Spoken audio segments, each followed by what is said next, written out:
আমাদের দেশ আমরাই গর্ব। এই স্লোগানকে সামনে রেখে বৈষম্য বিরোধী ছাত্র আন্দোলন নারায়ণগঞ্জের ২৫০০ উপজেলায় কিছু দাবি নিয়ে এগিয়ে যাচ্ছে তারা। জীবন বিসর্জন দিয়েছে, যে কারণে তারা সংগ্রাম লড়াই করেছে। আমাদের ওই কাজটাকে সর্বস্তরের মানুষের কাছে পৌঁছে দেওয়া হচ্ছে আমাদের দায়বদ্ধতা। সেজন্য আমরা যারা ২৫০০-এর সাধারণ শিক্ষার্থী আছি, সবাই সব ভেদাভেদ ভুলে গিয়ে আমরা একত্রিত হয়ে আমাদের সবচেয়ে বড় পরিচয় আমরা সাধারণ শিক্ষার্থী। আমাদের ২৫০০-এ অনেক দুর্নীতি, অনেক অনিয়ম, অনেক কিছুতে জর্জরিত। আমাদের সবাইকে ঐক্যবদ্ধ হয়ে এই সব কিছুকে ধূলিসাৎ করে দিতে হয়। সব ধরনের অনিয়ম, যেখানে দুর্নীতি দেখব সেখানে আমরা সাধারণ শিক্ষার্থীরা ঐক্যবদ্ধ হব এবং আমাদের শক্তির জানান দিব। এতগুলা প্রাণের বিনিময়ে পুরো বাংলাদেশের সাথে সাথে আমাদের এই ২৫০০টাও স্বাধীন হয়েছে। আমরা এই স্বাধীনতাকে আবার কোনো পরাধীনতার শিকলে আটকে দিতে চাই না। তো আমি আসলে সবাইকে ঐক্যবদ্ধ থাকার চেষ্টা করব। আমাদের যে কেন্দ্রীয় কর্মসূচির ডাক যখনই আসবে আমরা ওই অনুসারে কাজ করব। ধন্যবাদ সবাইকে। আমি একটা কথা বলতে চাচ্ছি, আমরা স্টুডেন্ট, আমরা কি এখনো সভ্য জাতিতে যাইতে পারি নাই? আমরা কি এখনো ওদের মতো অসভ্যই থেকে যাব? আমি এতক্ষণ এই জায়গায় দাঁড়িয়ে দেখলাম অনেকগুলো ভাই একটা আপু কথা বলছে, আমরা কিন্তু কেউ কথাগুলো মনোযোগ দিয়ে শুনি নাই। কিভাবে বাসা রুমে বসে থাকছে? এটার কারণটা কি জানেন? এই যে আপনারা বিশৃঙ্খল অশৃঙ্খল, এটার কারণ এই যে আপনারা কোনো কিছু মনোযোগ দিয়ে শুনতেছেন না, দেখতেছেন না।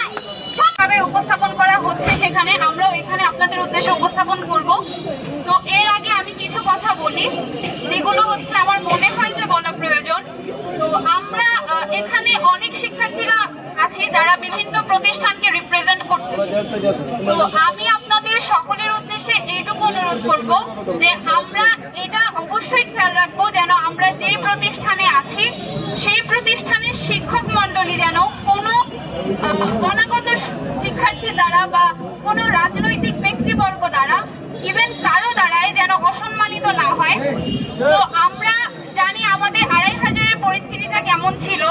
তো ২৫০০-এর সকল শিক্ষকদের তাদের প্রাতিষ্ঠানিক স্বার্থে অবশ্যই একটা রাজনীতিকে সমর্থন জানাতে হতো, না হলে তাদের প্রতিষ্ঠানে টিকে থাকাটা দায় হয়ে যেত, এটা আমরা সবাই জানি। তাই আমরা আমাদের শিক্ষকদেরকে কখনো দোষারোপ করব না যে তারা কেন এখানে থেকে আমাদেরকে সাহায্য করেনি বা তারা কেন আমাদের পক্ষে কথা বলেনি। আমরা জানি ২৫০০-এর অবস্থাটা কতটা করুণ ছিল। তো ২৫০০-এর প্রথমত যে সকল শিক্ষার্থীরা মাঠে ছিল আমি তাদেরকে অসংখ্য শ্রদ্ধা ও ভালোবাসা জানাচ্ছি। তোমাদেরকে অসংখ্য ধন্যবাদ যে তোমরা ২৫০০-এর মতো এমন একটা জায়গায় থেকেও এত প্রতিকূলতাকে স্বীকার করেও তোমরা রাজপথে নেমেছো এবং আমাদের ২৫০০-এর শিক্ষার্থীদেরকে অনেক বেশি মর্যাদান্বিত করেছো। এটার জন্য তোমাদেরকে অসংখ্য ধন্যবাদ। শিক্ষার্থীদের যে সকল দাবি সমন্বয়ক যারা আছে তারা সেখানে উপস্থাপন করছে ফ্যাসিবাদী কাঠামোকে ব্যবহার করে যেসব হত্যাকাণ্ডগুলো ঘটানো হয়েছে সেগুলোর দ্রুত বিচার নিশ্চিত করতে বিশেষ ট্রাইব্যুনাল গঠন করতে হবে। আমাদের দ্বিতীয় দফা দাবি হচ্ছে সংখ্যালঘুদের উপর আওয়ামী লীগ ও ১৪ দল সহ যারা পরিকল্পিত ডাকাতি লুণ্ঠনের মাধ্যমে গণ অভ্যুত্থানকে বিতর্কিত করার প্রচেষ্টায় অংশগ্রহণ করেছে তাদের বিচার নিশ্চিত করতে হবে। দফা ৩, প্রশাসন ও বিচার বিভাগে যারা ছাত্র জনতার অভ্যুত্থানে হামলা মামলা এবং হত্যাকাণ্ডকে বৈধতা দিয়েছে এবং ফ্যাসিবাদ বারংবার কায়েমের চেষ্টা করেছে তাদের দ্রুততম সময়ে অপসারণ ও বিচার নিশ্চিত করতে হবে। দফা ৪, প্রশাসন ও বিচার বিভাগে যারা এতদিন বৈষম্যের শিকার হয়েছে